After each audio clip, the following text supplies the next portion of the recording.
الأجواء هنا في مطار عقال في مدينة هرقيسة أجواء استعدادية لاستقبال وصول الرئيس الصومالي محمد عبد الله فرماجو في زيارة تعتبر الأولى من نوعها منذ فترة.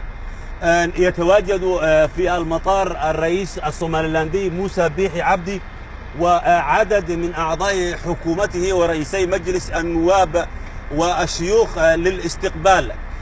كما تشاهدون الفرق العسكرية والغنائية متأهبة ومستعدة لوصول الوفد القادم من مقديشو.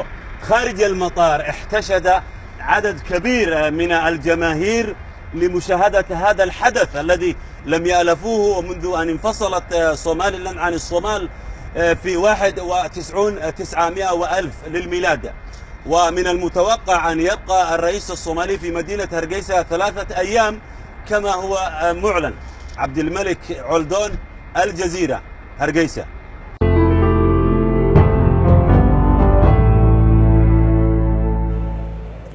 مشاهدي الكرام، أهلا بكم. وصل الرئيس الصومالي إلى عاصمة الجزء المنفصل من الصومال هرقيسة، ومعنا من تلك المنطقة مراسلنا عبد الملك. عبد الملك، أهلا بك. أهلا مريم. عبد الملك، ما هي انتظارات السكان في أرض الصومال وبالتحديد في هرقيسة من زيارة الرئيس؟ مريم، أولا دعينا نضع المشاهدين على الوضع وكيف وصل الرئيس الصومالي محمد عبد الله فرماجو صباح اليوم إلى مدينة هرقيسة عبر مطار عقال.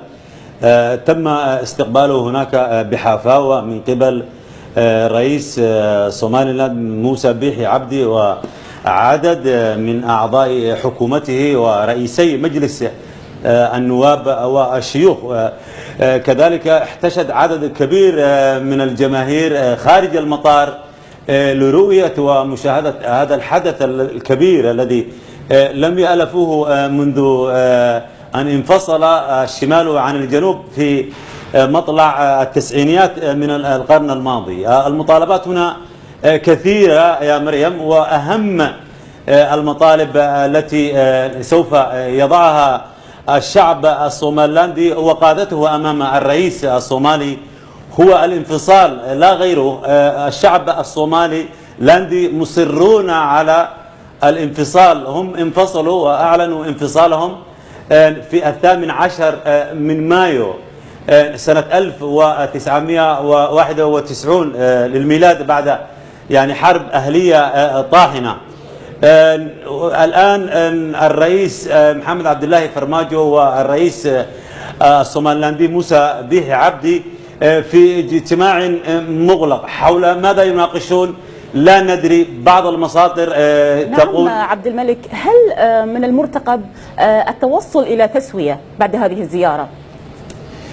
تسوية مبنية على الطلبات المطروحة. الشعب الصوماليلاندي من الصعب ترك قضية الانفصال، حتى لو القادة اقتنعوا بطرح الرئيس فرماجو الشعب غير مقتنع، ولا ندري ما الذي ستؤول إليه الأمور. نعم مراسلنا عبد الملك، شكرا جزيلا لك. ومشاهدي الكرام، شكرا جزيلا لكم.